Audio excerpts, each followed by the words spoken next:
So this is day 3 of practicals for truck company fireground operations. And the intent is for the students to learn some of the tools, tactics, and techniques specific to ladder trucks or truck companies. So that we're going to be using here in Frederick County. They're currently working on 4 different stations. Today they have 2 firefighter ladder throws. They have what we call the aerial ant farm, where basically we're trying to build their confidence climbing the aerial.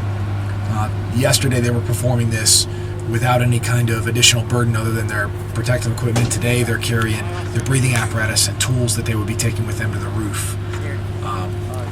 We have some individuals in the class that are not too fond of heights, so we're trying to ease them into that transition.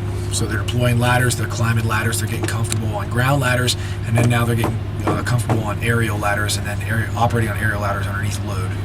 We have a vertical ventilation station where some of the recruits can practice the techniques for vertical ventilation on our new roof props, and we have a 512 and a 1012 roof pitch, so they can practice on different steepness, that afford different challenges associated with their footing.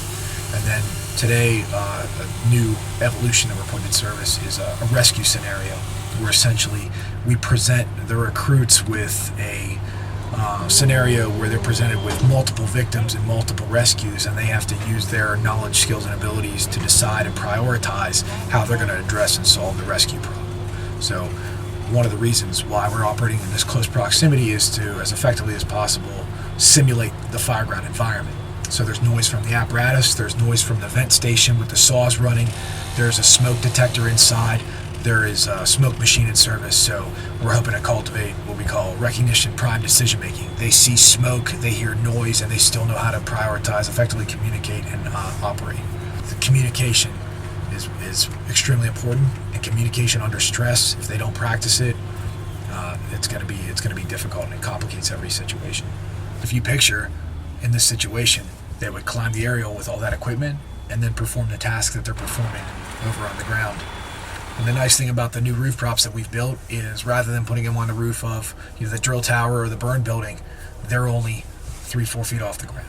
So we had several yesterday that were physically trembling while they were standing on the roof pitch, and it's only 3-4 feet off the ground.